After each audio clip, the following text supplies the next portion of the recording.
Now you must have said to yourself as you glanced at your programme, who is Willie Allan? What does he do? Where does he come from? Who basically cares?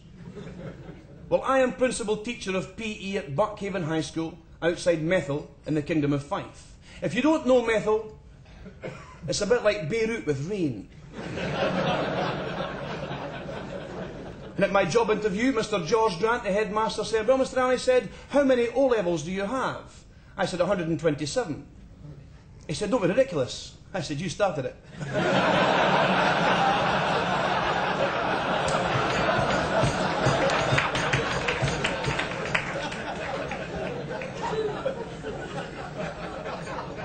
A fight broke out between three small 10-year-old boys. Now, I'm a school teacher, I'm quite used to breaking up fights.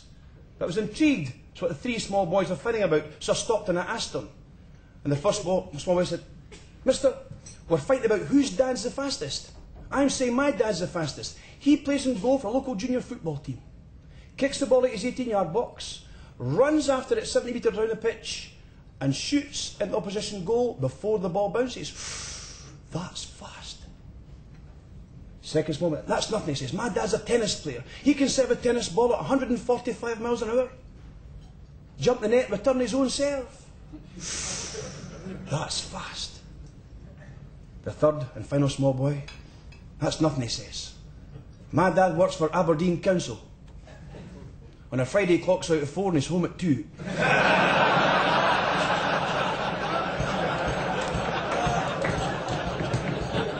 I think a man that teaches sport would have a sporting hero. I thought, for example, that Ken Dalglish was a fantastic footballer.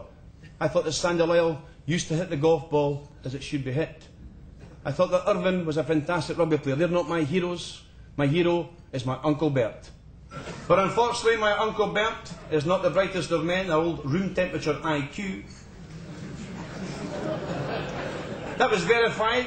His very first job, he actually tried out for a job as a bus conductor with the Fife Scottish Bus Company. And the local bus inspectors asked him one or two questions to test his mental dexterity. Till last he said, what is the plural of mongoose? Is it mongoose or mongooses? You go into a pet shop to ask for two of those creatures, how would you cope with that scenario? Uncle Bert said, well, I'd walk into the shop and I'd say, boy on the counter, hey you, go through the back and get me a mongoose. And while you're through there, get me another one. I spent 13 seasons as a non-tackling standoff at Dunfermline Rugby Club. Doesn't time fly when you're totally out your depth?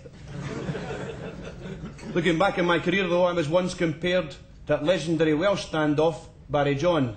When the touchline folk used to say, that boy's compared to Barry John.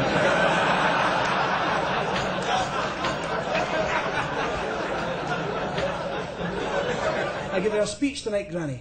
A speech. Oh, that sounds marvellous, my boy. Where are you off to? I'm off to Aberdeen, to be the Chartered Institute of Bankers. Oh, fantastic, my boy. Simply fantastic. Tell Williams, she said, once you finish speaking, ladies and gentlemen, do they cheer and shout for more? I said, well, Granny, sometimes they do and sometimes they don't. She said, do you know, William, it would please me immensely if that was to happen this evening. Ladies and gentlemen, please remember, it isn't really for me. It's my 94-year-old grandmother, really.